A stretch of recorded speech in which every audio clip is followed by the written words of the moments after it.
संत रामपाल जी महाराज एक ऐसे महान संत जिन्होंने अपनी सतभक्ति, तत्व ज्ञान, करुणा और सेवा के बल पर समाज में नई मिसाल कायम की है। संत रामपाल जी महाराज की अगुवाई में उनके सभी सतलोक आश्रमों से समाज कल्याण के अद्भुत कार्यों ने समाज को सुनहरे भविष्य की एक नई उम्मीद दिखाई है।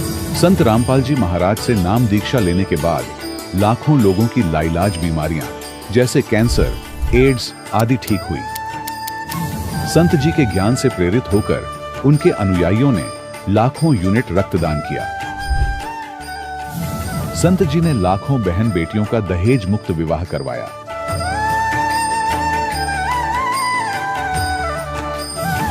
संत जी ने लाखों लोगों का नशा छुड़वाया, करोड़ों उजड़े परिवार बसे। संत जी के आश्रमों में समागम के दौरान निःशुल्क नेत्र चिकित्सा, दंत चिकित्सा प्रदान की जाती है। संत रामपाल जी महाराज द्वारा समय समय पर पर्यावरण संरक्षण के उद्देश्य से बड़े स्तर पर वृक्षारोपण किया जाता है। संत जी ने जरूरतमंदों को तत्काल राहत पहुंचाने के लिए एम्बुलेंस सेवा शुरू की। संत जी अपने अनुयायियों को देहदान के लिए प्रेरित करते हैं, जिससे मानवता की सेवा और चिकित्सा क्षेत्र में सुधार हो सके। संत रामपाल जी महाराज के सभी आश्रमों में हर रोज निःशुल्क भंडारा आयोजित किया जाता है, जहां हर वर्ग, हर जाति और हर धर्म के लोग एक साथ बैठकर भोजन करते हैं।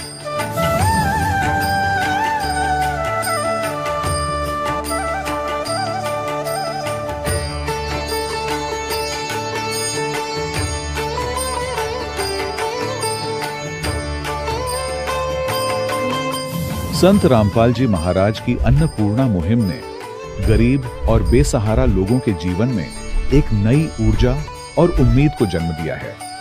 घर घर खाद्य सामग्री और जरूरी मदद पहुंचाकर संत रामपाल जी महाराज ने लोगों को दुख और मजबूरी से लड़ने की ताकत प्रदान की है।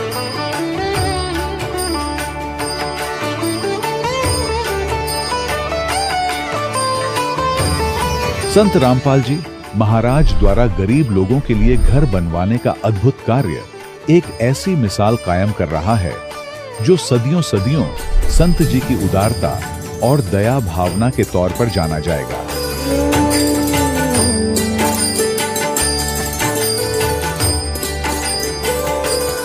संत रामपाल जी महाराज के आश्रम में हजारों बुजुर्गों को सम्मान और प्यार के साथ जीवन जीने का अवसर मिलता है।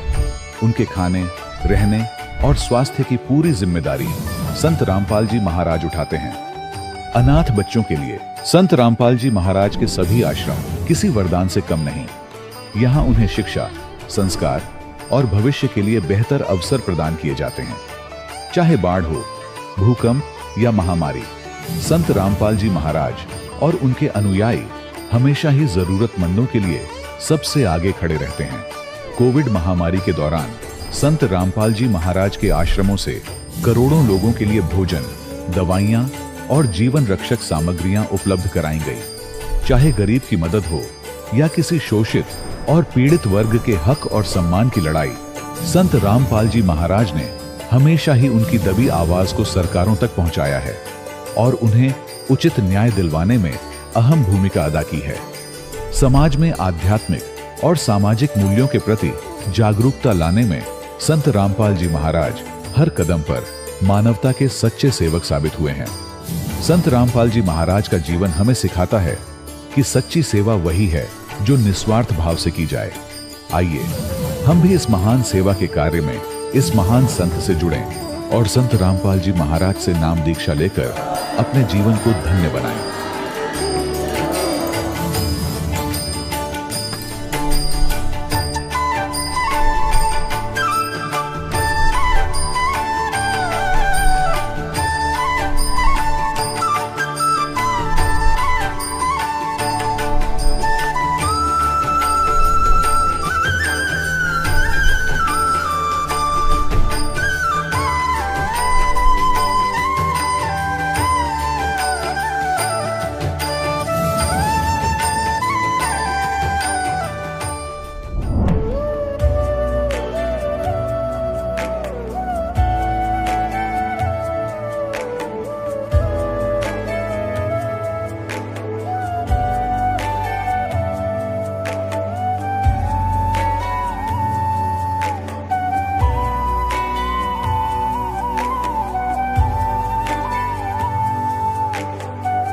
गीता में अर्जुन को स्वयं भगवान कह रहे हैं कि उस परमेश्वर की शरण में जा, उसके लिए उन संतों के पास जा जो तत्वदर्शी हो।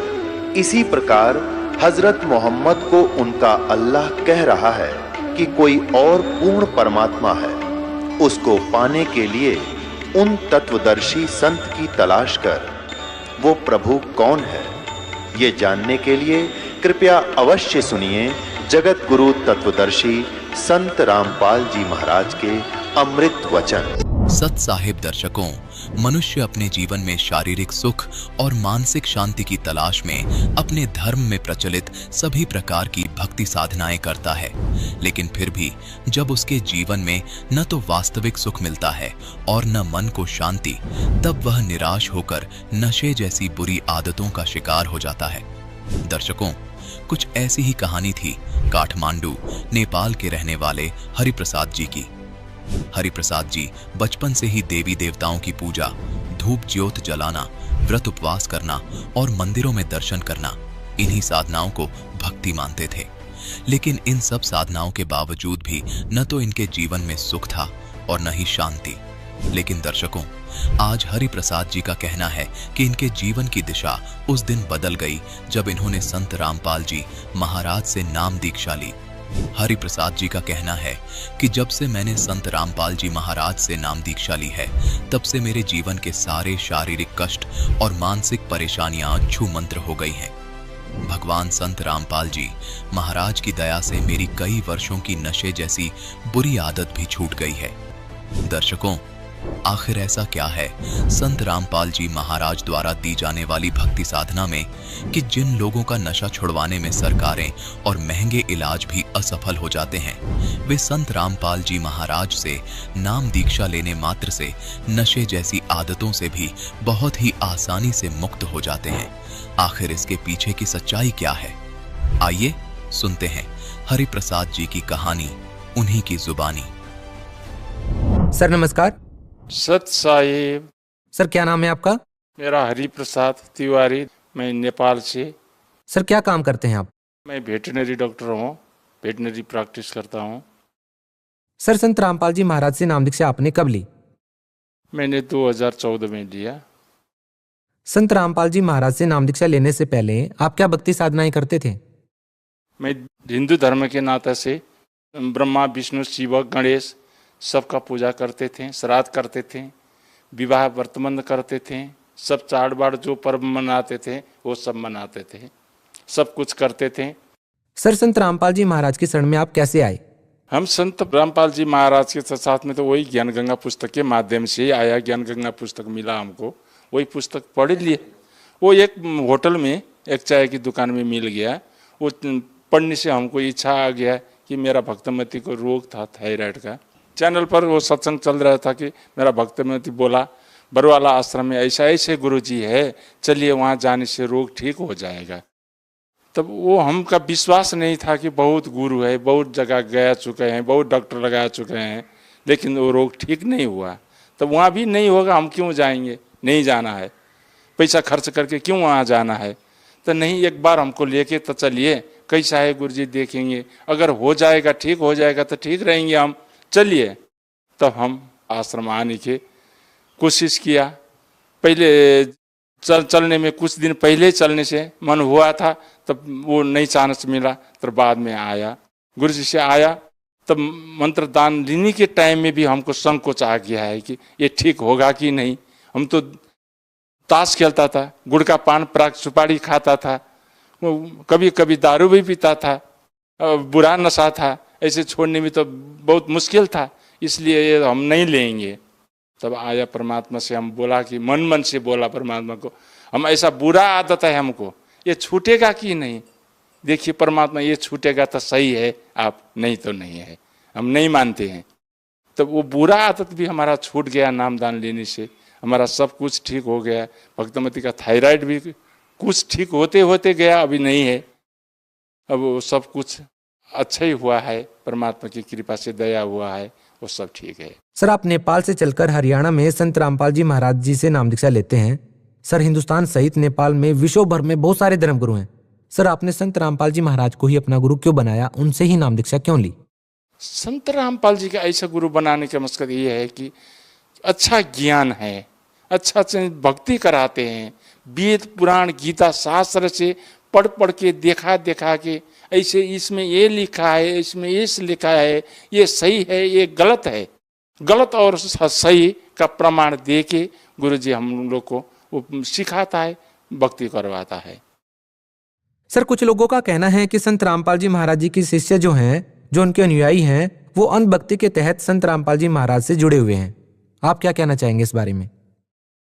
नहीं, ये तो भक्त लोग तो आते हैं, वो उन लोग का विश्वास है, परमात्मा है हमारा गुरु जी, संत रामपाल जी महाराज गुरु जी है, गुरु जी में भी परमात्मा है वो। सर, संत रामपाल जी महाराज जी किस प्रकार का समाज तैयार कर रहे हैं, आखिर उनका उद्देश्य क्या है? संत रामपाल जी महाराज के उद्देश्य तो हम बताते हैं कि ये जब बेटी का शादी करता है, दाइज देता है, दाइज लेता है, ये कुरीति है, कुप्रथा है, इनको कैसे हटाएं? जो दान करता है, जो भक्ति करता है, साधना विपरीत भक्ति करता है, वो करना नहीं चाहिए। सत्य साधना करो, सत्य भक्ति करो, सही काम करो, किसी को दाइज नहीं दे, किसी को कुरीति कुप्रथा को चाहिए त्याग दो, नशा त्याग दो, यही सत भक्ति है। इसी करने से आप लोग का सही मार्ग में दिशा मिलेगा, सही भक्ति होगा, सही समाज का सृजना होगा, सही समाज बनेगा, इसी से सबको सुख होगा, मुक्ति मिलेगा, कल्याण होगा। संत रामपाल जी का यही वचन है जी। बहुत बहुत धन्यवाद। सच्चाई। दर्शकों, अभी आपने सुने संत रामपाल जी महाराज से दीक्षा प्राप्त करके सुखी हुए भक्त के अनुभव। अब देखिए जगत गुरु तत्वदर्शी संत रामपाल जी महाराज के मंगल प्रवचन। ते सारी पृथ्वी का पति बन जा, जब भक्ति नहीं है तो एक अन्य का जीव नहीं। वो इस भक्ति मार्ग से तोल कर देखेंगे, जिस परमात्मा के पैमाने से नापेंगे। कहते हैं अगम निगम को खोज ले बुद्धि विवेक विचार, और उदय अस्त का राज मिले तो बिन नाम बेगार। परमात्मा कहते हैं जरा सी बुद्धि से काम लेकर देख प्राणी, यदि भक्ति नहीं है, सतनाम सच्चा नाम तेरे पास नहीं है, सत भक्ति नहीं है, उदय अस्त का राज मिले तो बिन नाम बेगार। जो व्यक्ति सत भक्ति नहीं करता है और ते सारी पृथ्वी का राजा हो जावे, वो बेगार कर रहा है। बेगार किसे कहते हैं? जैसे पुराने समय में पहले हमने वो याद है वो बातें, जैसे ये 3 व्हीलर चले थे बड़े बड़े पेट्रोल के, तो हमारे गांव से दूसरे निकटतम एक स्टेशन था, वहां तक जाया करते थे, बस स्टैंड। एक दिन उनमें से एक साथी नहीं आया, 2 चलते थे। वो दूसरे ने पूछा कि कल क्यों नहीं आया, क्या कारण हो गया? उसने बताया कल मैं बेगार में फंस गया। बेगार में बेगार कैसी होती थी? ये पुलिस वाले पहले इनके पास कोई जीप जाप होया नहीं करती थानों में, ये ऐसे किसी के व्हीकल में पकड़ लेते जो किराए पर चाला करते। सारा दिन वो अपने पल्ले से तेल डलवाता, व्हीकल वाला, जीप वाला या 4 व्हीलर 3 व्हीलर वाला, और सारा दिन इधर उधर पता नहीं कहाँ तक ले जाते उसको। सारी सुबह पकड़ते, शाम न रात न छोड़ दिया करते। उसके साथ ऐसा ही हुआ था, वो सुबह ले गए उसको, रात को 12-1 बजे छोड़ा उसको, और 200 रुपये का पेट्रोल, आज तो 20,000 समझ लो, उस समय का 200, सन 1975 की बातें। उन्होंने कहा था 200 रुपये का पेट्रोल लग गया, और 1 मिनट पहिया टेका नहीं, सारा दिन इधर चलो उधर चलो, और खाना भी करते हैं खाया 200 रुपये का तेल ला के। यानी दूसरों को तो ऐसा दिखा था जैसे आज तो इसने खूब कमाई कर ली होगी, और वो फंस रहा बेगार में। 200 रुपये करते लगा दिए, और श्याम ने नो का नो खाली हाथ करना आ गया। तो यहां बताते हैं जो आज आपको भक्तिहीन प्राणी, चाहे प्रधानमंत्री है और चाहे वो मुख्यमंत्री है और चाहे पूरी कितनी बड़ी फैक्ट्री का स्वामी है, वो ऐसा व्यक्ति समझो जैसे बेगार कर रहा हो, 1 मिनट की फुर्सत नहीं। सारा दिन वो चाहे कितना आपको लगता है उसके आगे पीछे बड़ी चहल पहल रहती है, पर वो अपने जीवन का नाश कर रहा है, वो बेगार करने लग रहा है। जब यहां से जाएगा अपने पुनों की पूंजी को बर्बाद करके खाली हाथ जाएगा उस दरबार में, कहते हैं एक प्रियव्रत नाम का राजा था। उसने काफी वर्षों तक तप किया। उस तप के बदले में उसको अगले जीवन में राजा बना दिया। जब उसका राज्य का समय पूरा हुआ, यमदूत आए उसको लेने के लिए। तब उसने कहा कि यमदूतों, मुझे थोड़ा सा समय और दे दो। तो यमदूतों ने कहा, खबरदार, एक सांस भी लिया है तो तेरे ताई आगे कोई भी एक श्वास भी देने का अधिकार हमें नहीं है। उसकी पकड़ के बाजू ले गए, स्थूल शरीर यहां रह गया। धर्मराज के दरबार में खड़ा किया। धर्मराज ने पूछा कि भाई, इतने वर्ष तक तूने तप किया, इतने वर्ष तक राज्य किया, कुछ भविष्य के लिए भी लेकर आया? वहां जाके इसकी सारी बुद्धि सेट हो जाती है, इसको पता लग जाता तू करने के गया था, के को बद कर आया है। वह अगरम मगरम नहीं चलती, इसकी आगे आगे फिल्म चल पड़ती है और उसका बैड और गुड अकाउंट के वहां सारा अलग अलग रखा पाओगे। तब कहता है, जी गलती बन गई, मुझे थोड़ा सा समय और दे दो। ने बोला, भले आदमी। उसके विषय में लिखा है, उसने 11 अरब वर्ष तक राज्य किया, 11 अरब वर्ष तक तप करके।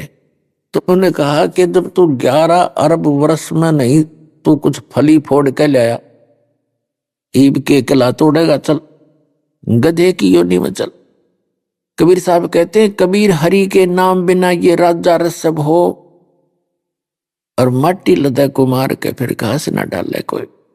तो परमात्मा हमें याद दिलाना चाहते हैं कि अगम निगम को खोज ले, भविष्य में कुछ विचार कर ले बच्चा, और बुद्धि विवेक विचार उदय अस्त का राज मिले तो बिन नाम बेगार। मन तू सुख के सागर बसरे, भाई और न ऐसा यश रे। यश माने और कोई महिमा नहीं है इस जैसी। यदि तू भक्ति करके सतलोक चला गया तो उससे बड़ी तेरी महिमा और हो नहीं सकती। जैसे कोई पुण्यकर्मी प्राणी अच्छे राजनेता धर्म नेता हुए हैं, उन्होंने कोई अच्छे काम भी किए क्योंकि उनका स्वभाव होता है, लेकिन भक्ति ना करने से वो चले गए। अन्य योनियों में विधान है भगवान का, ये कोई किसी के कहने और सुनने से थोड़ा चेंज होगा। और वो अच्छा नेता था, उसका यहां स्टैच्यू बना करके एक वर्ष में एक बार उसका माला डाल देते हैं ना, सारे दिन काग बैठे उसके ऊपर। अमन माना वो स्टैच्यू पाप पे कौवा बन के ऊपर अपने सिर में बीट कर दाओ, हर वहां उसकी महिमा गाई जा रही है, खाक महिमा ये। तो पुण्यात्मा अच्छी बात है, अच्छे व्यक्ति अच्छे काम करना भी चाहिए, लेकिन इस मनुष्य जीवन के उद्देश्य को भूलकर अन्य काम के अंदर जीवन नाश कर दिया, या कति समझदारी नहीं है। उसको याद दिलाया जाता सत्संग के अंदर, मन तू सुख के सागर बसरे और न ऐसा यश रे। सर्व सोने की लंका थी, वह रावण से रणधीरम, एक पलक में राज बिराजी जम के पड़े जंजीरम। आप कितना सोना इकट्ठा कर लोगे, किसी के पास 500 ग्राम होगा तो छाती पीटता फिरे, और बड़ा धन इकट्ठा कर लिया। कहते हैं सारी सोने की लंका बना रखी थी रावण ने।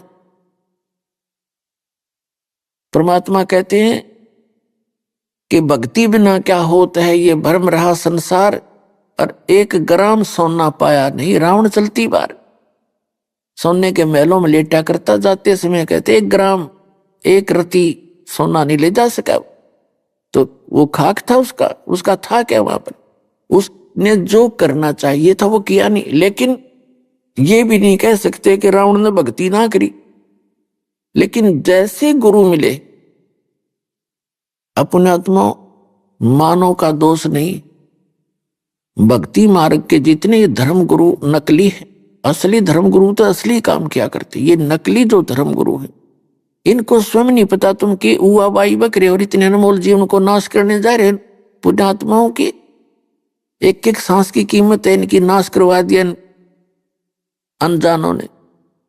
ये राधा स्वामी धन सतगुरु सच्चा सौदा सरसार, ये जगमाल वाली रिये तेरा निरंकारी, ये कबीरपंथी, ये सारे नकली, कक का पता नहीं इनको। चलो पहले ना ज्ञान था, दास 3-4 वर्ष से सरेआम रुके मारन लाग रहा, मीडिया के माध्यम से आवाज लगा रहा हूं तुम झूठे हो, तुम्हारा ज्ञान गलत है। तो ये तैसी होते तो सरेंडर कर देते और कह देते भाई सच्ची बात है, नहीं तो मुझे बताओ भाई तू रामपाल गलत कह रहा है, एक शब्द तो बता दो और बताओ तुम्हारा ज्ञान कहाँ है। तो ये तैसी नहीं आपके। दास का उद्देश्य किसी की बुराई करना नहीं, लेकिन इतना अनमोल जन्म बर्बाद हो रहा, दास पे देखा नहीं जाता। आखिरी सांस तक आवाज लगाऊंगा जब तक इस शरीर में दम रहेगा, और सारे संसार को जगा कर छोड़ दूंगा। मालिक साथ है, उसका आदेश है।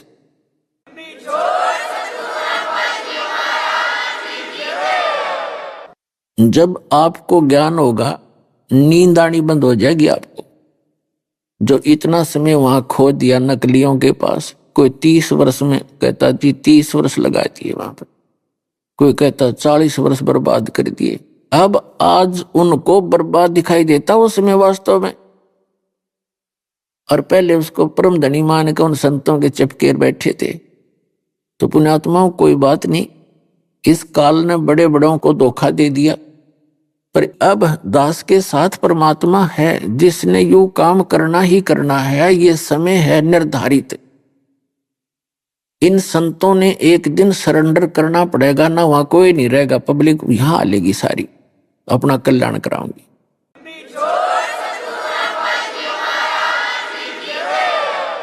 फिर इनकी अलबुंडी बनेगी, फिर इनके साथ बुरा बनेगा, जनता इनको थूकेगी। और यदि ये अपने आप कह दें, दास के द्वारा बताए गए ज्ञान को गहराई से स्वयं भी देखें ये संत महात्मा, और फिर अपने शिष्यों को कह दें भाई सचमुच सच्चाई ये है, और नहीं तो इसका उत्तर दें। अब मीडिया है, 3-3 घंटे तक हम प्रवचन चल रहे हैं मालिक की दया से।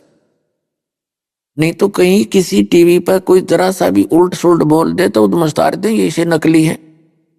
अरे इनका दम घुटता जा रहा है, जब कोई सांस भी काटता होता है। हाँ बकवाद तो कर सकते हैं, वो करो, लेकिन सच्चाई में आकर दिखाओ सामने। इनके पास ज्ञान नहीं है। जब राधा स्वामी पंथ का प्रवर्तक श्री शिवदयाल जी भूत बनकर अपनी शिष्या बुक्की में बोल रहा है, पुण्यात्माओं बाकी यहाँ का क्या होगा। एक छोटी सी बात समझने की, जिसको हम परम धनी मान रहे वो भूत बन गया तो मोक्ष कहाँ होगा बाकी का। समझदार ने संकेत बतेरा हो है, और मन ने तो गला पड़ा लिया, सारा कुछ इतिहास खोल के धर दिया इनका। इन सतनाम का पता नहीं, न सतलोक का पता नहीं, सचखंड का पता नहीं। वो सार नाम, वो सतनाम, वो सतपुरुष, वो सतलोक खक है इनके पास। और 5 नाम काल के जाप करवा रहे। जितने भी कबीर पंथी हैं, किसी के पास भी भक्ति मार्ग नहीं है, कख भी नहीं उनके पास। क्योंकि परमात्मा ने कहा था कि काल ने मेरे से कहा था कि मैं 12 पंथ नकली चलाऊंगा, इन 12 के अतिरिक्त अन्य और अनेक पंथ चलाऊं या विद जीवों को भरमाऊं। तो फिर भगवान ने कहा था कि जब 5505 वर्ष बीत जाएंगे कलयुग के, उस समय मैं अपना हंस भेजूंगा, और उस समय तक ये सभी नकली पंथ संत महंत अपना जो कुछ इन्होंने कहना सुनना है अपनी बड़ी बड़ी पुस्तक बनाकर सेट हो चुके होंगे, और उनके अनुयायी भी इस बात से परिचित होंगे हमारे गुरुजी क्या नाम देते हैं और क्या ज्ञान देते। फिर हम उन्हीं सदग्रंथों से आप जी को, उन पुण्यात्माओं को रूबरू कराएंगे, सच्चाई दिखाएंगे। तो इसलिए आपको पहले परमात्मा ने शिक्षित किया। सन 1947 में भारत आजाद हुआ, उससे पहले शिक्षा नाम की चीज नहीं थी भारतवर्ष में। और 8 सितंबर 1951 में दास का जन्म हुआ। उसके बाद एकदम कितना परमात्मा की दया से बूढ़ों तक को पढ़वा दिया भगवान ने। और फिर देखो आपके, फिर ये कैसे इंस्ट्रूमेंट उपकरण बनवा दिए। ये आपके लिए बने हैं कि ताकि आप आंखों देख सकें कि सच्चाई क्या है। प्रोजेक्टर के माध्यम से, डीवीडी के माध्यम से, आप टीवी चैनलों के माध्यम से घर बैठे भगवान के बच्चे इस ज्ञान को समझेंगे। ये सारा मालिक ने बनवाया था ना, बाकी तक को बधाई। सारी गंदे से गंदी फिल्में चलाई जाती हैं, सारा दिन मानव को भ्रमित करने के लिए करैक्टर बिगाड़ने का सारा इसका प्रयोग किया जा रहा है, जबकि ये दिया भगवान ने इसलिए है कि तुम भगवान को पहचानो, सदग्रंथों से रूबरू हो, परिचित को हो। जो भी संत, जो भी धर्म अपने ग्रंथ से पर आधारित है, उसी ग्रंथ के माध्यम से दास दिखा रहा है कि आपके धर्म ग्रंथ ये बता रहे हैं और आपके गुरु जी ये बता रहे हैं। तो 2 मिनट में निर्णय हो रहा है, तभी तो ये परिणाम देख रहे हो आप। इस दास के साथ इतना बुरा किया इन लोगों ने। उद्देश्य उनका यही था कि यदि रामपाल सफल हो गया, थारी दुकान बंद हो जाएंगी। इन नकली संतों, पंथों, आचार्यों, शंकराचार्यों ने। और लेकिन मालिक साथ है, सांच को आंच नहीं होती। राज डूंडा ठा दिया, सबके छक्के छुड़ा दिए परमात्मा ने। और एक दिन आएगा, इनको धिक्कारेगी दुनिया।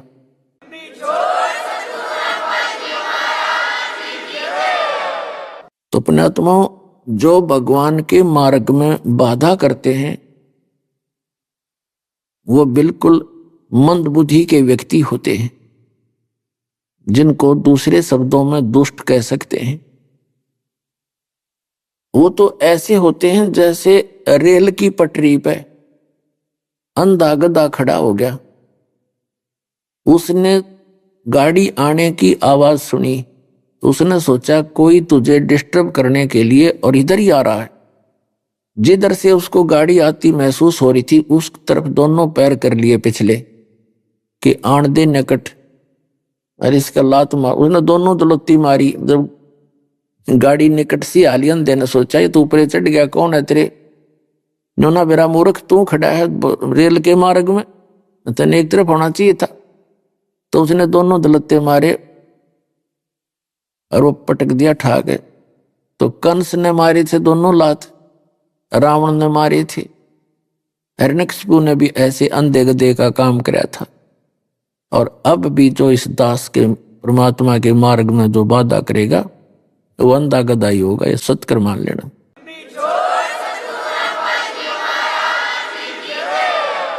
तो पुण्यात्माओं, परमात्मा ने बताया है कि मन तो सुख के सागर बसरे, भौर नहीं ऐसा यसरे। सर्व सोने की लंका थी वह रावण से रणधीरम, एक पलक में राज बिराजी जम के पड़े जंजीरम। मन तो सुख के सागर बसरे, भाई और न ऐसा यसरे। पुण्यात्माओं, आदरणीय गरीबदास साहिब जी को कबीर परमात्मा मिले थे, गांव छुड़ानी, जिला झज्जर, हरियाणा में, खेतों के अंदर। और वहां से उनको सतलोक लेकर गए थे, 10 वर्ष के बालक थे वो।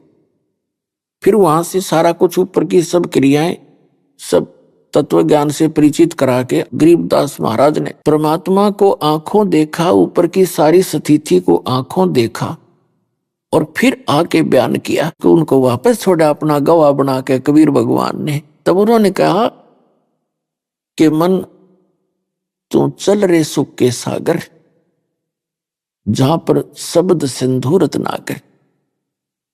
अब सुख का सागर किसे कहते हैं? जहां दुख नाम की चीज नहीं। जैसे समुद्र के अंदर कोई नौका जहाज में बैठकर चला जाता है व्यक्ति 100-200 किलोमीटर, 100-200 किलोमीटर जाने के बाद वहां जल के अतिरिक्त कुछ भी दिखाई नहीं देता उसको, जहां देखा जल ही जल, जल ही जल। तो परमात्मा ने बताया कि सतलोक वो सुख का सागर है जहां दुख नाम की चीज नहीं। और सागर मीन कभी समाप्त न होने वाला जो पदार्थ, तो वहां सुख रूपी पदार्थ कभी समाप्त नहीं होते। वहां बाग बगीचे हैं, बहुत सुंदर मधुर मेवा है, सब फल फ्रूट लगे हुए सदाबहार रहते हैं। वहां कभी अकाल नहीं आता, किसी चीज का अभाव नहीं। अपने आत्माओं, हम काम क्यों कर रहे हैं? पेट के लिए। इसमें ये ऐसा यंत्र है, इसके अंदर डालते रहेंगे तो चलता रहेगा, डालते रहेंगे चलता रहेगा। इसी के लिए कमाते हैं, सारा दिन धंधा इसी के लिए करते। झोंपड़ी झांपड़ी तब बाद की बात है, जब पेट भर जाए आदमी का तब बड़े मकान बनाने की सोचा, जब पेट ना भरे मकान धरे धराए रह जाए। एक बार कहते हैं अकाल गिर गया था और ये दिल्ली के शहजादे कहते रोटी मांगते फिरे थे, जो नान पुलाव खाया करते। और महिला में रहा करती थी। तो बताया है कि जिस शरीर में आप रह रहे हो ऐसा यंत्र है, इसमें डालोगे तो चलेगा ना, कभी नहीं चले, 2 दिन में कंडेम हो जाएगा। इसलिए सारा जीवन इससे का काम लगे रहते हैं, अंत में यूं खत्म हो जाता है। तो इससे जो लाभ हमने उठाना था, जो क्रिया करनी थी, इस मिट्टी से सोना बनाना था, उसकी विधि का पता नहीं था। आज आपको उसकी विधि का पता लग गया। फिर आप कहां जाओगे? सतलोक चले जाओगे। आप देखते हो कोई ताश खेल रहा है, ताश खेलता रहे, न सोचे नुकसान भी हो जाता उसको, और वो सोचे मैं ये बहुत अच्छा आनंद आ रहा है, तो कोई काम करके राजी नहीं। जैसे आजकल क्यों पढ़ते हैं बच्चे कि तनख्वाह घनी हो, सुविधा सारी और काम ना करना पड़े, लेकिन यहाँ तो फिर भी बहुत घना काम उसके जिम्मे रह ही जाता है। तो वो स्थान वहां पर है निष्कर्म में, जो मुक्ति है, मोक्ष है, वो सतलोक में है। वहां कुछ भी नहीं करना, सारा दिन इतना बढ़िया आनंद रहता है। वहां शरीर है आपका, सुंदर शरीर बनेगा, ये कवर यहाँ रह जाएगा। वहां जाकर के आपको नया कपड़ा मिलेगा जो कभी समाप्त ना होने वाला। जैसे ये भी कपड़ा है, संतों ने शरीर को चोला बोला, चोला यानी कपड़ा, एक वस्त्र है ये। तो वहां जाके आपको ऐसा वस्त्र मिलेगा कभी खराब नहीं होता, कभी नष्ट नहीं होगा। तो वो शरीर आपको मिलेगा, उसमें नाड़ी तंत्र नहीं होगा, उसमें नाड़ी तंत्र नहीं, बीपी हाई लो का मतलब नहीं, कोई राग द्वेष नहीं, कोई अभाव नहीं किसी चीज का। अब जैसे आप यहाँ रह रहे हो, चाहे कोई 10 दिन रुको, महीना रुको, 20 दिन रुकता है, यहाँ बना बनाया भोजन मिला है, बिछे बिछाए मैट और गद्दे रजाई आपको प्राप्त है। दिल करे जब जाके चाह का भरा का पर गटगट पिया गाय गुण भगवान के। तो यहाँ पर राग द्वेष की आवश्यकता कैसे पड़ेगी आपने, तो सब कुछ उपलब्ध है। को यहाँ भी कोई बकवाद करे तो दुष्ट होया करेगा, जिसकी बुद्धि भ्रष्ट है कति, वो तो बकवाद करना है, यहाँ पर भक्ति के लिए आया ही नहीं है। तो वहां सतलोक में ऐसी व्यवस्था है, भगवान के गुण गावा, चर्चा चाल, देख मालिक कहीं बैठे देख लो उस मालिक। जैसे सूर्य कितनी दूर है, आप कहीं बैठ के जब चाहो दर्शन करो सूर्य के, उसे बात करो भगवान से, आपके सामने नु दिखा, जैसे यहाँ आ गए हैं 1 सेकंड में, और हम उसके लिए तरफ रहे। ये कि वहां भगवान निराकार है, भगवान है नहीं, तो खाक देखा इन्होंने, कख भी नहीं पता इनको, हुआ बाई बकरे। वहां परमात्मा से शरीर है, उसका नाम कबीर है, और सिंहासन पर बैठे हैं, सिर पे मुकुट है, मालिक के ऊपर गोमज है, बहुत सुंदर शरीर है, तेजों में शरीर है, एक रोमकूप में करोड़ सूर्य मिला दे, करोड़ चंद्रमा, इतना तेज है। और वहां पर मोक्ष प्राप्त आत्माओं का पूरी बॉडी का शरीर जो है 16 सूर्य जितना रोशनी है उसकी, इतना सुंदर शरीर है। और नर नारी करके ऐसे ही सारी सृष्टि है। ये तो नकल है उसकी, कति डुप्लीकेट, उसकी तुलना ही नहीं कर सकते जो वहां की वस्तुएं। अरे न कख नहीं पता, आज तक सैकड़ों वर्ष हो गए सतलोक सचखंड की बात कर जाने, न कहेगा नहीं पता। परमात्मा निराकार है, वो चेतन ही चेतन है, प्रकाश ही प्रकाश। उस प्रकाश में टिंडे लेंगे हम, क्या करेंगे जाके जहां भगवान है ही नहीं। कोई आस्था बन सकती है किसी की? और फिर साधना गलत। तो पुणात्मा वो लोक है, सुख का सागर है, वहां झरने बह रहे होते हैं, कहीं पर फवार पड़ रही हैं, फवारे लगे हुए अपने आप, और यहाँ तो पत्थरों के पहाड़ है, वहां हीरे मोतियों के पहाड़ है। इतनी सुंदरता है, इतनी उनकी खूबसूरती है, क्योंकि भगवान ने बताया, आंखों देखा, उन संतों ने बताया। उन संतों को मालिक ने एक संकेत कर दिया था कि तुम ज्यादा ओपन ना करना, उस महिमा को बता अवश्य दो। तो उन्होंने कोड वर्डों में तकरीबन बात कही, लेकिन वो न इन संतों का समझ में आई, न इन पंथों के। वो तो परमात्मा बुद्धि देता है, और इस दास पर कृपा करी, इन सदग्रंथों को समझा और आपके रूबरू किया। तो क्या बताया है कि वो जो सतलोक है वो सुख सागर है। मन तू चल रहे सुख के सागर, जहां शब्द सिंधु रत्नागर। अब कहते हैं सुख सागर की क्या डेफिनेशन बताई है कि शंखों लहर मेहर की उपजे, और कहर नहीं जा कोई, दास गरीब अचल अविनाशी, सुख का सागर सोई। शंखों लहर मेहर की उपजे। अपने आत्मा देखो, कई बार ऐसा होता है, कितना ही प्यारा व्यक्ति हो और दूसरे को टेंशन हो जा किसी बात से, मन उससे भी बिगाड़ बैठे 2 मिनट में, वह उसके ऊपर कहर की लहर सवार थी।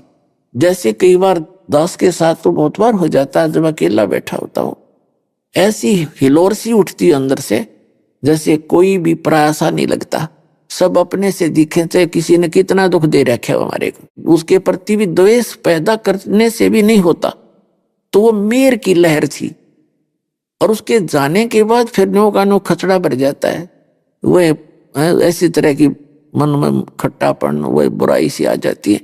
तो वहां सतलोक के अंदर ऐसी लहर शंखों रहेंगी, और वहां कैर नहीं जा कोई, वहां कोई दुख नहीं। अब आप रोज सुनते हो, कहते हैं यात्रा में जा रहे थे, एक परिवार के 3 सदस्य मर गए, एक बूढ़ा और एक पोता बच गया। बताओ अब कितना अच्छा परिवार है, कैसा दिल लग रहा है हमारा, जैसे हम यहाँ रहे सदा के लिए। यदि यहाँ मृत्यु ना होता, हम इतने ढीठ हो रही इन दुखों को सहन करने के, हमने कोई परवाह नहीं। या मृत्यु भी अन्यों भी नहीं पता कब हो जाए, और फिर इसे लोग में हम कहती यहाँ जड़ गाड़ के बैठ गए बिना ज्ञान के, हम सोचे यहाँ से हिलें कोई नहीं। तो यह हमारी दुर्बुद्धि है, और इस दुर्बुद्धि को इस तत्व ज्ञान से हटाया जाएगा, जो अब दास सत्संग आज आपको सुनाने जा रहा है। और ये 100 की 100 सत्य मान लेना, किसी डूम बाट के गीत नहीं है, ये गॉड गिवन ज्ञान है, spiritual knowledge, God given, complete God given, उस पूर्ण परमात्मा का दिया हुआ। इसमें एक भी बात कच्ची मत समझना। अभी तक आपने लोकगीत सुने हैं, लोकगीत, दंत कथा सुन रखी है, उनको आप पता नहीं था वो क्या बताना चाहते हैं आपको। क्या बताते हैं कि शंखों लहर मेहर की उपजे, और कहर नहीं जा कोई, दास गरीब अचल अविनाशी। अचल जिसका कभी नाश नहीं होता, और सुख का सागर सोई, वो सतलोक जहां कोई दुख नाम की चीज नहीं। और वहां नहीं गए तो क्या होगा कि कोटि जन्म तो भरमत हो गए, और कुछ नहीं हाथ लगा रे, कुकर सुकर खरबा बोरे, कौवा हंस बुगारे। कोटि जन्म तू राजा की ना मिटी न मन की आशा, और भिक्षुकों के दर दर घूमया, ये मिला न निर्गुण रासा। इंद्र कुबेर ईश की पदवी, ब्रह्मा वरुण धर्मराया, और विष्णुनाथ के पुरकू जाकर तू फिर भी वापस आया। तो असंग जन्म तन मरत्या होगे, जीवित क्यों नाम रह रे, और 12 दर मद महल मठ बोरे, बहुर ना दे धरे रे। दोजक भिष्ट सभी ते देखे, राजपाट के रसिया, और 3 लोक से तरपत नाही, यो मन भोगी खसिया। सतगुरु मिले तो इच्छा मेटे, पद मिल पदे समाना, और चल हंसा उस लोक पठाऊं, जो आदि अमर स्थाना। 4 मुक्ति जहां चंपी करती, माया होरी दासी, दास गरीब अभय पद पर से वो मिले, राम अविनाशी। अपनात्माओं, श्री ब्रह्मा, श्री विष्णु, श्री शिव जी को हम हिंदू धर्म में जन्मे व्यक्ति आज तक इनको अविनाशी अजरो अमर माना करते थे, और यही सब करता धरता मान रखे थे। फिर कभी कभी कोई घनी गहराई से ज्ञान बताने वाला आता था तो कहता था ब्रह्मा जी की तो मृत्यु होती है, विष्णु और शिव जी की मृत्यु नहीं होती। अब और वो ज्ञान कहां से देते थे? इन पुराणों से। ब्रह्मा विष्णु महेश की मृत्यु ये नासवान, ये खुद कहते हमारी तो जन्म मृत्यु होती है, हम अविनाशी नहीं है। तो ये क्या था? ये लोक वेद था, ये दंत कथा थी, शास्त्र विरुद्ध ज्ञान था, ये शास्त्रों का ज्ञान हमें प्राप्त नहीं था। इसके लिए परमात्मा कबीर जी ने अपने ऊपर उदाहरण देकर बताया है कि पीछे लग गया जाऊं था मैं लोक वेद के साथ, रास्ते में सतगुरु मिल गए, दीपक दे दिया हाथ। क्या बताना चाहते हैं कि पहले जैसे ये दास पहले श्री कृष्ण, श्री राम, शंकर भगवान और विष्णु जी के पुजारी था, हनुमान जी का पुजारी था, और सभी जितने भी हमारे देव देवता सबको मानते थे, श्याम जी का पुजारी था। तो उस लोक वेद के आधार से परमात्मा कहते पीछे लग गया जाऊं था मैं लोक वेद के साथ दंत कथा सुन के, और रास्ते में इस भक्ति मार्ग में सतगुरु मिल गए, उन्होंने तत्व ज्ञान रूपी टॉर्च दे दी। अब हम अंधेरे में भटकेंगे नहीं, अब हम रोड पकड़ के चल पड़े, खड्डों में नहीं गिरेंगे, हम रास्ता नहीं भूल सकते। तो कहते पीछे लग गया जाऊं था मैं लोक वेद के साथ, रास्ते में सतगुरु मिल गए, दीपक दे दिया हाथ। तो ये दीपक मिल गया आपको, ये तत्व ज्ञान रूपी दीपक हमें मिल गया और दास सबको दे देगा एक एक टॉर्च, और भाई रोशनी में चलना, भटकना ना।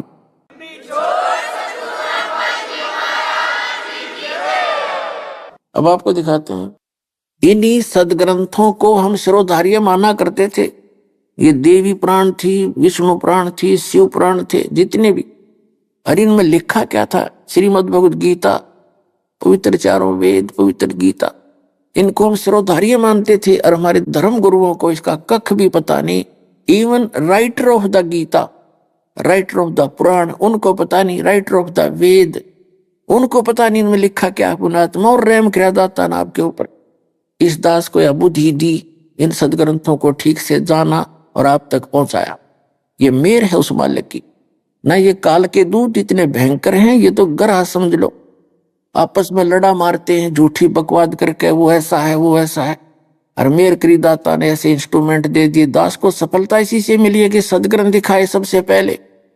दास को इन सदग्रंथों की कति आवश्यकता नहीं थी, क्योंकि जैसे शुरू शुरू में हमारे भक्तों को भी अन्य गुरुओं के चेलों ने, नकलियों ने कहा कि वो किसा गुरु जी है तो पुस्तक पढ़ पढ़ सुनावे। गुरु टीचर तो वो होता मुंह जुबानी सुनावे। मैं कहा मुंह जुबानी सुनानिया नाश कर रखे। अब अपनी अपनी कह गए इस दुनिया के माँ, बिन साहिब की बंदगी कहीं ठोर ठिकाना ना। तो दास ने नहीं परवाह करी, आपके रूबरू करता रहा। आज सफलता मिली दास को, नहीं तो ये लालटेन ना दिखाता तो ये और बात बिगड़ जाती। जैसे एक अंदाजा रहा था रात्रि के समय, हाथ में लालटेन जगा करके, लंप ले करके, आगे से बच्चे आ रहे थे उछल कूद मचाते हुए अंधेरे में। उस वृद्ध अंधे ने कहा कि बच्चों देखना, बेटा मुझे दिखाई नहीं देता है, ध्यान से चलना, मुझे दिखाई नहीं देता। अभी आपने सुने संत रामपाल जी महाराज के मंगल प्रवचन। आइए अब सुनते हैं संत रामपाल जी महाराज से नाम दीक्षा लेकर सतभक्ति करके अद्भुत लाभ प्राप्त करने वाले अनुयायी के विचार। दोस्तों, हम आज ऐसे समाज में जी रहे हैं जिसमें मानव समाज यही चाहता है कि उसे सुख सुविधाएं प्राप्त हो तथा शारीरिक और मानसिक सुख भी हो, क्योंकि केवल भौतिक सुख आत्मा के लिए पर्याप्त नहीं है। इसके लिए मानव परमात्मा की तलाश करता है। आज हम आपको एक ऐसी श्रद्धालु का सच्चा अनुभव सुनाने जा रहे हैं। ये हैं रानी सुनीता जी, जिन्हें माइग्रेन की इतनी गंभीर समस्या थी कि कहीं सफर भी नहीं कर पाती थी। भगवान की तलाश में उन्होंने मात्र 10 वर्ष की उम्र से ही व्रत उपवास करना शुरू कर दिया था। सुनीता जी मंदिरों में पूजा करती, गुरुद्वारों में सेवा करती और लोगों के घर घर जाकर भागवत और शिव पुराण का पाठ भी किया करती थी। लेकिन फिर भी माइग्रेन की समस्या, पारिवारिक कलह और मानसिक अशांति से उन्हें कोई राहत नहीं मिली। तभी एक दिन उन्हें एक ऐसी पुस्तक मिली जिससे उनके जीवन में उम्मीद की नई किरण जाग उठी। संत रामपाल जी महाराज से दीक्षा लेने के बाद उनकी भगवान की खोज पूरी हुई और उनका जीवन खुशहाल हो गया। अब सुनते हैं रानी सुनीता जी के जीवन के अनुभव की सच्ची कहानी, उन्हीं की जुबानी। बहन जी नमस्कार। नमस्कार सर। क्या नाम है आपका? रानी सुनीता। सुनीता जी कहाँ से आई आप? मैं राजपुरा डिस्ट्रिक्ट पटियाला से फ्रॉम पंजाब से हूँ। आप संत रामपाल जी महाराज जी से कब जुड़े? मैं 14 मई 2017 से गुरुजी से जुड़ी हूँ, संत रामपाल जी से। बहन जी, संत रामपाल जी महाराज जी से नाम दीक्षा लेने से पहले आप क्या भक्ति साधना करते थे? सर देखिए, मैं 8-9 साल की उम्र में ही परमात्मा की खोज में लगी हुई थी। मैं खुद व्रत उपवास करती थी, मंदिरों की सेवा करती थी। यहाँ तक कि मैंने जब जॉब भी की है तो भी वहाँ जॉब करने की बजाय मैं मंदिरों में जाकर ही पूजा अर्चना स्टार्ट कर देती थी। मुझे खोज थी कि ये क्यों होता है। मैं पंडितों से भी यही प्रश्न पूछती थी कि अगर मतलब कि मैंने जैसे कि व्रत रखे हैं, कुछ भी किया तो मुझे वो एक दिन का ही वर्क दंड दे दे। तो वो कहते थे कि बहन जी आपके पाप ज़्यादा हैं, इसकी वजह से आपको ये कर्म दंड लग जाते हैं। तो बहन जी हम आपसे जानना चाहते हैं कि आपको जो परमात्मा की खोज थी, जो परमात्मा पाने की चाह थी, वो आपकी कैसे पूरी हुई? सर पूरी ऐसे हुई, मेरी शादी हुई। शादी होने के बाद जो मेरे सास ससुर थे उन्होंने घर ट्रांसफ़र करके कहीं और घर लिया। वहाँ पर भी मेरा यही नियम रहा कि मैं घर घर जाके श्रीमद् भागवत का पाठ और शिव पुराण पढ़ा करती थी, कार्तिक महात्म्य पढ़ा करती थी। मैं घर घर जाके पूजा, संध्या आरती, ये सब कुछ क्रिया करती थी। लेकिन वहाँ पर एक भगत जी मुझे मिले तो उन्होंने मुझे 1-2 प्रश्न पुट किए तो मुझे उनकी बातें भी अच्छी लगी। तो उन्होंने कहा कि ये जो जिनकी आप ये श्राद्ध वगैरह निकालते हो ये तो जन्म मृत्यु में आ जाते हैं, इनका खुद का समापन नहीं होता और आप यहाँ के श्राद्ध निकालते हैं। बहन जी, हम आपसे जानना चाहते हैं, आपकी जो परमात्मा पाने की चाह थी, परमात्मा की जो आपकी खोज थी, वो आपकी कैसे पूरी हुई? सर उन्होंने फिर मुझे 1-2 क्वेश्चन पुट करने के बाद उन्होंने मुझे कहा कि हम आपको अपने साथ सत्संग में लेकर चलेंगे। सर सत्संग में जैसे वो मुझे ले जाने लगे तो कुछ दिन पहले उन्होंने मुझे बताया था कि हम आपको संडे को सत्संग में लेकर जाएंगे, लेकिन सर मेरे घर में कोई प्रॉब्लम हो गई थी जो मैं सत्संग में ना जा पाई, तो फिर मैंने घर पर ही बंदी छोड़ सतगुरु रामपाल जी महाराज जी का सत्संग सुना जी। वहाँ पर फिर मैंने जैसे सत्संग सुना तो अगले दिन मैं उनके पास गई तो मैंने उनको बताया कि मुझे कबीर परमेश्वर जी ने ये सब कुछ बताया कि उनको कैसे बेड़ियों से बांध कर उनको बांधा गया, कैसे उनको अग्नि में जलाया गया, कैसे उनकी झोंपड़ी में आग लगाई गई। तो उन्होंने कहा कि मैं आपको कुछ दिन बाद ज्ञान गंगा पुस्तक दूंगी। सर उन्होंने अगले दिन मुझे ज्ञान गंगा पुस्तक दी, जिसको मैंने ना तो पढ़ा ना मैंने कुछ किया। उसको शाम को मैं अपने घर लेकर आई हूँ। रात के समय में मेरे ससुर के साथ मेरे हस्बैंड की लड़ाई झगड़ा हो गई थी, जिसकी वजह से वो घर से ही चले गए थे। लेकिन मैंने क्या किया, अपने रूम को लॉक किया और 11:30-12 बजे के बिटवीन ही सर मैंने उस पुस्तक के सेंटर वाले पेज को रीड किया, जिसमें से अम्बाला वाले एक भगत जी थे जो धन धन सतगुरु जी से जुड़े हुए थे। मैंने उनका इंटरव्यू पढ़ा और ये पढ़कर ही मैंने बुक को बंद कर दिया।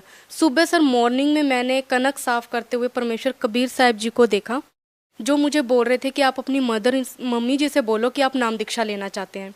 सर नाम दीक्षा मैंने उनको बोला कि ऐसा हो नहीं सकता, आपसे पहले मुझे 10 दिन हो गए अपनी मम्मी जी को ये कहते हुए कि मैंने नाम दीक्षा लेनी है, लेकिन वो कह रहे हैं कि आप ये नाम दीक्षा नहीं ले सकते हैं। तो फिर सर मैंने जैसे ही मैं वो कनक वाली बाल्टी उठा के सामने वाले प्लॉट में गई हूँ तो वहाँ पे भी परमेश्वर कबीर साहब जी आए, तो उन्होंने मुझे बताया कि आप अपनी मम्मी जी से बोलो कोई आप नाम दीक्षा लेना चाहते हो। ये आप रात के स्वप्न की बात कर रही हैं या दिन की बात है? ये सर ये सुबह 9:30 बजे की बात है। तो सर मैंने उनको कबीर साहब जी को ही डांटते हुए ये कहा कि आप मेरे साथ चलो, मैं आपको पूछवा देती हूँ कि मेरी मम्मी मुझे नाम दीक्षा नहीं लेने देंगी। कबीर साहब जी ने आपको साक्षात दर्शन दिए? जी बिल्कुल सर, उन्होंने मुझे साक्षात दर्शन दिए, यहाँ तक कि सर वो मेरे पीछे थे और मैं उनके आगे थी। और ये सब बातें करते करते मैं अपनी मम्मी जी के पास पहुँची और उनसे मैंने धीरज बंधाते हुए कहा कि मम्मी जी मुझे 10 दिन हो गए आपसे यही बात कहते हुए कि मुझे नाम दीक्षा लेनी है। तो उन्होंने तुरंत हामी भर दी सर। और सर मैंने फिर 14 मई 2017 को संत रामपाल जी महाराज जी से नाम दीक्षा ली। बहन जी, संत रामपाल जी महाराज जी से नाम दीक्षा लेने से पहले आपने क्या साधनाएं की? सर मैंने 10-12 साल की उम्र में ही मैंने व्रत रखने शुरू कर दिए थे। मैं विष्णु जी को सबसे ज़्यादा अपना इष्ट मानती थी। जैसे कि मैं खुद भागवत पढ़ती थी, शिव पुराण पढ़ती थी, तो मेरा ज़्यादा अटैचमेंट कृष्ण जी से था, तो मैं उन्हीं की उपासना करती थी। और फिर मैं मंदिरों में जाकर भी संध्या आरती करना, पूजा पाठ, ये सब कुछ क्रियाएं करना। जैसे कि कोई व्यक्ति बीमार है उसको मैंने भागवत का पाठ सुनाना, गऊ बीमार है उसको भी भागवत का पाठ सुनाकर उनको उनकी मुक्ति करवा देना। और फिर मैं गुरुद्वारे में भी जाकर प्रसाद बनाती थी, वहाँ पर भी मैं लोगों की सेवा किया करती थी, झूठे बर्तन मान देना। फिर मैंने 2:30-3 बजे तक बल्कि मैंने तुलसी विवाह भी करना। और फिर सर मैंने एक लड्डू गोपाल रखे हुए थे, मैं उनको 2:30-3 बजे उठ के भोजन कराना, उनको तीनों समय का भोजन कराना, स्नान कराना, ये सब क्रियाएं मैं करती थी। फिर मैंने हमारे यहाँ पे एक नलास जिसको बोला जाता है, नलास में जा शिव नलास में जा शिव कैलाश में, हमारा ये सिस्टम था। हम नलास में जाके मैं नंगे पाँव अपने घर से नंगे पाँव तक का मैं सफ़र तय करती थी। कोई भी मंदिरों, यहाँ तक कि मैंने कोई भी ऐसा संत नहीं है जिसके मैंने सत्संग ना सुने हो सर। जैसे कि मृदुल गोस्वामी जी, यहाँ देवकी नंदन ठाकुर जी महाराज जी झंडा ग्राउंड में आए थे, तो मैंने उनसे भी ये प्रश्न किया था कि मैंने गले में कंठी माला धारण की हुई है पर फिर भी मैं प्याज लहसुन वगैरह खाती हूँ। तो उन्होंने कहा था पिज्ज़ा खाने वालों तुम्हारा तो पिज्ज़ा भी यहाँ कृष्ण जी स्वीकार करेंगे। तो मेरी कॉमन सेंस यही थी कि जिनके गुरु नहीं होते उनके तो देवी देवता भी हाथों से ग्रहण नहीं करते। तो मेरे माइंड में यही रहता था कि मैं अपना एक गुरु भी बनाऊं, इसलिए मैं सत्संग सभी के सुनती थी। और मुझे किसी के शब्दों में ये कुछ भी ऐसा नहीं लगा, क्योंकि सभी विष्णु को बड़ा बना देते थे, कोई शिव को बड़ा बना देते थे, यहाँ तक कि दुर्गा की भी मैंने देखा। तो फिर मैं ये कहती थी वो मुझे एक दिन का ही फल दे दे। उनके पुत्र की जब गर्दन काटी गई, दुर्गा जी के पुत्र गणपति जी की, तो उन्होंने चंडी रूप धारण कर लिया, लेकिन हमारे दुखों के लिए वो ऐसा क्यों नहीं करते। तो मेरा यही प्रश्न होता रहता था सभी से। तो वो कहते थे बेटा आपके पाप ज़्यादा हैं जिसकी वजह से आपको ये चीज़ें फेस करनी पड़ती हैं। सर मेरे को कहीं पर भी सेटिस्फैक्शन नहीं हुआ कि किसी का भी ज्ञान अच्छा हो जो मेरे क्यों शब्द को ख़त्म कर दे। सर बहन जी, जैसा कि आपने बताया कि आपने इतनी सारी साधनाएं की, उसके बावजूद भी आपको जो परमात्मा पाने की चाह थी वो समाप्त नहीं हो रही थी, तो बहन जी हम आपसे जानना चाहते हैं कि वो आपकी जो चाह थी वो कैसे समाप्त हुई और संत रामपाल जी महाराज जी से नाम दीक्षा लेने के बाद आपको क्या लाभ मिले? ये बहुत अच्छा क्वेश्चन किया कि मेरी चाह कैसे खत्म हुई। मेरी ये चाह इसी संत रामपाल जी महाराज जी की शरण आने से ही समाप्त हो गई, क्योंकि मैं भागवत उठाती थी तो ये विष्णु जी को ही बड़ा बना देते थे, यानी कि कृष्ण जी को ही बड़ा बना देते थे। मैं शिव पुराण पढ़ती थी तो शिव जी कह देते मैं ही करता हूँ, मैं ही धरता हूँ, मैंने ये किया, मैंने वो किया। मेरा क्वेश्चन ही नहीं क्यों खत्म होता था। लेकिन यहाँ बंदी छोड़ सतगुरु रामपाल जी महाराज जी की शरण आने से मुझे पता चला कि ब्रह्मा विष्णु महेश ये सभी नाशवान हैं, इनका भी आविर्भाव और तिरोभाव होता है, अर्थात ये भी नाशवान है। जैसे मैंने श्रीमद् भागवत में पढ़ा हुआ है कि अर्जुन यदि तू मेरे पास रहेगा तो तुझे युद्ध करना पड़ेगा, लेकिन अगर तू पूर्ण परमात्मा के शरण में जाएगा तो तुझे तेरा आविर्भाव और तिरोभाव खत्म हो जाएगा। यानी कि मेरा खुद का क्यों शब्द जो था वो यहीं आके खत्म हो गया कि अर्थात अब मुझे बंदी छोड़ सतगुरु रामपाल जी महाराज जी मिल गए हैं, मेरा क्यों शब्द खत्म हो गया जी। और लाभ मुझे ये हुए कि मुझे माइग्रेन थी, मुझे माइग्रेन से मुक्ति मिली। मैं थोड़ा सा भी सफ़र करती थी मुझे वॉमिटिंग होती थी, मुझे वॉमिटिंग से मुक्ति मिली। और क्या लाभ हुए आपको? सर मुझे मेरी मम्मा जी की डेथ होने के बाद मैंने अपनी मम्मी के भोग का खा लिया था। भोग के खाने के बाद सर मैंने जैसे शुद्धिकरण कराया, शुद्धिकरण कराने के बाद सर मुझे चिकन पॉक्स निकल गया था। आप सभी मुझे देख रहे हैं कि मेरी स्किन पे हल्के हल्के डॉट्स हैं। सर जैसे मुझे चिकन पॉक्स निकला, इनके निकलने के बाद सर मुझे 2 दिन हो गए थे, ना मैं कुछ खा रही थी ना मैं कुछ पी रही थी। लेकिन मेरे घर के मुझे बहुत प्रेशर डाल रहे थे कि तुम्हें हमने झाड़ा ही डलवाना है। सर मैंने उनसे 1 ही घंटा मांगा तो उन्होंने मुझे ये कहा कि तू 2 दिन से कुछ नहीं कर पाई, अब 1 घंटे में क्या करेगी। सर जैसे मैंने प्रथम मंत्र मुझे मिला हुआ था, मैंने प्रथम मंत्र का नाम जाप किया। प्रथम मंत्र का नाम जाप करते ही सर मैंने देखा कि बंदी छोड़ सतगुरु रामपाल जी महाराज जी एक बहुत बड़ी किताब लेकर मेरे पास खड़े हैं सफ़ेद कपड़ों में, और उन्होंने मुझे पूछा है कि ये क्या है। तो मैं उनको कुछ बोल नहीं पा रही थी क्योंकि मेरे फेस पे इतना ज़्यादा चिकन पॉक्स हो गया था कि मेरी आंखें भी बंद हो चुकी थी। तो मैं उनको इशारे में बोल रही थी कि आप मेरी तरफ देखो। तो उन्होंने मुझे 2 बार ब्लेस किया। ब्लेस करने के बाद सर मैंने अपनी ऑलरेडी मेरी आंखें तो बंद ही थी, तो मैंने देखा कि मेरे पैरों के पास काल रूप में एक भैंसा बैठा है जिसने मुझे बोला कि तुम्हारा समय खत्म हो गया। सर मैंने ऐसे ही हाथ ऊपर रखा और मैंने बंदी छोड़ सतगुरु रामपाल जी महाराज का ही नाम लिया। तभी बंदी छोड़ सतगुरु रामपाल जी महाराज जी आए और वो मुझे घर से बाहर लेकर खड़े हो गए। जैसे मैंने अपनी आंखें खोली देखा तो मेरा सारा चिकन पॉक्स दब चुका था। और मैं आपको ये बता दूं, अगले दिन मॉर्निंग में सर मैंने नित्य नियम का पाठ जो हमारे मालिक हमें बताते हैं मैंने वो किया। वो करते हुए ही मैंने जैसे अपनी थाली में खाना परोसा, खाना परोसते ही बंदी छोड़ सतगुरु रामपाल जी महाराज जी दोबारा आए सफ़ेद कपड़ों में। मैं आपको बताऊं मेरे सामने एक टीवी जिसको LCD बोला जाता है अब लैंग्वेज में, वो मेरे सामने मालिक ने ऑन की और वो एक साइड पे खड़े हो गए और उन्होंने मुझे मेरा सारा कर्म दंड दिखाया कि मैंने कैसे भोग का खाया, कैसे मेरी चाची जी ने मुझे चूड़ियाँ पहनाई, कैसे मेरे छोटे भाई ने मेरे चरण दबाए, कैसे वो सब किया। सर मेरी आंखों से आंसू नहीं रुक रहे थे और मालिक ये सब कुछ मुझे एक टीवी में जिसको LCD बोला जाता है उसमें उन्होंने ये सब क्रियाएं मेरी मुझे लाइव दिखाई। सर मैं रो रही थी, मेरी मदर इन लॉ मुझे पीछे से हिला रही थी कि सुनीता तुम कुछ बोल नहीं रही हो और सिर्फ रोए जा रही हो। तो मैंने सिर्फ खाना जो थाली में परोसा होता उसको ख़त्म करने के बाद मैं मालिक के पास दंडोतम किया और अपने गुनाहों की माफ़ी मांगने लगी कि मालिक अब की बार मुझे बख्श दो, मैं दोबारा ऐसा कोई कर्म नहीं करूँगी जी। और कोई लाभ? सर लाभ यही था कि मुझे जो चिकन पॉक्स था उसके दौरान मेरे एक राइट टांग पे एक फोड़ा हो गया था और मुझे चिकन पॉक्स तो दब गया था, लेकिन मेरा एक फेस ये जो आप देख रहे हैं मेरा एक जले हुए कागज़ की तरफ फेस हो गया था, जिसकी वजह से मैंने अपने चेहरे को पूरा कवर किया हुआ था। मैं एक बस में सफ़र कर रही थी जहाँ पे मेरे लिए बैठना भी नामुमकिन था, वहाँ पे मैंने 6-7 घंटे का सफ़र भी किया और मालिक बंदी छोड़ सतगुरु रामपाल जी महाराज जी ने मुझे बस में आकर आशीर्वाद दिया। और मैं देख रही हूँ जहाँ जहाँ मालिक जा रहे हैं मैंने नज़र वहाँ पीछे तक दौड़ाई, मालिक फिर से शुरू हुए मेरे सामने से और मुझे फिर से आशीर्वाद देते देते पीछे की तरफ गए। तब से भगत जी मालिक की दया से, परमात्मा बंदी छोड़ सतगुरु रामपाल जी महाराज की दया से मेरा आप फेस देख रहे हैं, मेरे को बहुत ज़्यादा इम्प्रूवमेंट है मेरी स्किन में भी सर। और कोई लाभ संत रामपाल जी महाराज जी से नाम दीक्षा लेने के बाद? सर लाभ तो मैं बता चुकी हूँ कि मुझे मालिक ने इतने लाभ दिए कि सच में रोज़ मालिक की दया, परमात्मा बंदी छोड़ सतगुरु रामपाल जी महाराज जी की दया इतनी होती है कि सच में मैं बता नहीं सकती। लेकिन फिर भी सबसे बड़ा लाभ यही है कि मुझे मेरे मोक्ष का रास्ता मिल गया है, जिस क्यों के लिए मैं जगह जगह घूमती थी। सर मैंने बाइबल भी रीड की, शिव पुराण भी पढ़ा, श्रीमद् भागवत का पाठ भी करती थी। मैं सभी लोगों को नर्क में डालती जा रही थी कि ये करने से ये हो जाता है, ये करने से ये हो जाता है, लेकिन मूर्ख बना बना के मैंने भी लोगों को छोड़ दिया, जबकि मुझे खुद को ज्ञान नहीं था कि ये तमोगुण और ये सतोगुण ब्रह्मा विष्णु महेश भी नाशवानी, और मैं सभी को इन्हीं की भक्ति करने के लिए बोल रही थी सर। अब मेरा क्यों शब्द भी खत्म हो गया सर। बहन जी, हम आपसे जानना चाहते हैं कि पहले आप सभी प्रकार की पूजाएं करते थे और आप और लोगों से भी करवाते थे, लेकिन आपको कोई लाभ नहीं मिला और आपकी जो परमात्मा पाने की चाह थी वो पूरी नहीं हो रही थी। लेकिन जब आप संत रामपाल जी महाराज जी से नाम दीक्षा लेते हैं तो आपकी जो परमात्मा पाने की चाह थी वो भी पूरी हुई और आपके जो दुख थे उनका भी निवारण हुआ। तो बहन जी, हम आपसे जानना चाहते हैं कि पहले जो साधनाएं आप कर रहे थे उन साधनाओं को करने से आपको लाभ क्यों नहीं मिला? क्या आप साधना ठीक से नहीं कर पा रहे थे या फिर इसका कोई और रीजन है? सर, साधना ही मेरी गलत थी, क्योंकि मैंने खुद ने जैसे भागवत पढ़ी है तो भागवत में कृष्ण जी ने कहा है कि जिनके गुरु होते हैं, जैसे कि दत्तात्रेय के 24 गुरु थे, अंतिम गुरु उन्होंने परमेश्वर कबीर साहिब जी को बनाया, तब उनको मुक्ति मिली। मैंने खुद ने पढ़ा हुआ था, यहाँ तक कि मैंने शिव जी को भी गुरु बनाया था। मैं कार्ड लाना भूल गई हूँ, वरना मैं आपको दिखाती। शिव जी को मैंने गुरु बनाया क्योंकि मुझे इतना मालूम था कि शिव जी विष्णु जी को ध्याते हैं और विष्णु जी शिव जी को ध्याते हैं।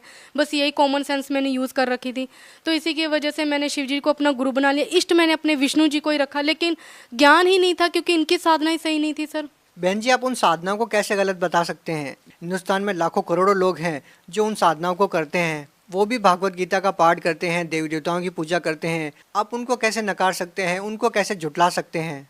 सर, मैं नकार इसलिए सकती हूँ क्योंकि अब मुझे ज्ञान हो गया बंदी छोड़ सतगुरु रामपाल जी महाराज जी के द्वारा। जैसे कि एक बच्चा एक पोयम को पढ़ते पढ़ते पेज पलटता रहता है कि आगे आगे पोयम है, लेकिन पोयम वो एक ही सुनाता है। जैसे कि मैंने एक रट्टा लगा रखा था कि श्रीमद् भागवत में ये है, लेकिन मुझे खुद को ही नहीं पता था कि ब्रह्मा विष्णु महेश के ये जो गुण हैं, यानी कि ये सतोगुण, ये विष्णु जी हैं। सिर्फ मैं तो ये सोचती थी कि ये विष्णु और ब्रह्मा विष्णु महेश के अंदर कोई गुण है जिसके अकॉर्डिंग ये चलते हैं। मेरा अपना ही नहीं ये खत्म होता था। अब जैसे लोगों ने भी रट्टे लगा रखे हैं कि ये सब क्रियाएं करने से ये सब कुछ मिलता है, जबकि ये सब कुछ प्रूफ हमारे बंदी छोड़ सतगुरु रामपाल जी महाराज जी ने कर दिया है। बहन जी, संत रामपाल जी महाराज व अन्य संतों में आप क्या भिन्नता पाते हैं? आपने सभी संतों महंतों के सत्संग सुने, आपने संत रामपाल जी महाराज का भी सत्संग सुना है, तो आपको अन्य संतों व संत रामपाल जी महाराज में क्या भिन्नता नजर आई? सर, कभी मुझे किसी संत ने ये नहीं बताया कि ब्रह्मा विष्णु महेश नाशवान है, क्योंकि मैंने खुद ने जैसे मुरीदुल गोस्वामी जी का, देवकी नंदन ठाकुर जी महाराज जी का, जो आज मुझे सभी देख रहे होंगे, मैं बता दूं, मैंने देवकी नंदन ठाकुर जी का महाराज जी का सत्संग यहाँ झंडा ग्राउंड में सुना था। तो मैंने उनसे भी क्वेश्चन पुट किया था कि मैंने गले में तुलसी माला ग्रहण की हुई है, बट फिर भी मैं प्याज लहसुन खाती रहती हूँ। तो उन्होंने कहा था कि पिज़्ज़ा खाने वालों तुम्हारा पिज़्ज़ा भी कबूल होगा। तो मुझे ये हुआ कि परमात्मा वैसे भी हमारा मन देखते हैं, ये सब चीज़ें क्रियाएँ नहीं देखते हैं। तो सर, मैंने अब ये संतों में भी ये देखा है कि वो ब्रह्मा विष्णु महेश को अजरोमर बताते हैं, लेकिन बंदी छोड़ सतगुरु रामपाल जी महाराज जी ने बताया है कि श्रीमद् भागवत में लिखा हुआ है कि 3 स्कंद का 123 पेज पर विष्णु जी उनकी स्तुति करते हुए दुर्गा जी की बोलते हैं कि हमें उत्पन्न करने वाली त्रिदेव जननी आप ही हो। तो शिवजी जी भी यही कहते हैं कि अगर आप ही ब्रह्मा विष्णु महेश जी की उत्पत्ति करने वाली हो, तो क्या मैं तमोगुणी लीला करने वाला शिव जी आपकी संतान नहीं हूँ, अर्थात मुझको भी उत्पन्न करने वाली तुम ही हो शिव। इससे सिद्ध होता है सर कि ये नाशवान है, और ये साधु संत जो दूसरे हैं, नकली हैं, वो हमें इन्हीं की साधना करने को बता रहे हैं। लेकिन बंदी छोड़ सतगुरु रामपाल जी महाराज जी ने ये डिफाइन कर दिया है कि ये नाशवान है, सही ये है और गलत ये है, मतलब कि हमें जमीन आसमान का फर्क बता दिया सर। बहन जी, एक और प्रश्न आपसे पूछना चाहेंगे। संत रामपाल जी महाराज जी के बारे में ये कहा जाता है कि वो देवी देवताओं की भक्ति छुड़वाते हैं, आप क्या कहना चाहेंगे? क्या संत रामपाल जी महाराज जी देवी देवताओं की भक्ति छुड़वाते हैं? जी, हमारे बंदी छोड़ सतगुरु रामपाल जी महाराज जी किसी की साधना नहीं छुड़वाते हैं, देवी देवताओं को नहीं छुड़वाते हैं, बल्कि शास्त्र अनुकूल साधना देकर ही हमें मोक्ष का मार्ग बताते हैं सर। बहन जी, आप भगत समाज को क्या संदेश देना चाहते हैं? सर, मैं यही संदेश देना चाहूँगी कि इस धरती पर सिर्फ और सिर्फ बंदी छोड़ सतगुरु रामपाल जी महाराज जी ऐसे हैं जो सही मंत्र देकर और सही ज्ञान उपदेश देकर भक्त समाज का कल्याण करवा रहे हैं सर। जी, बहुत बहुत धन्यवाद आपका। जी सर जी।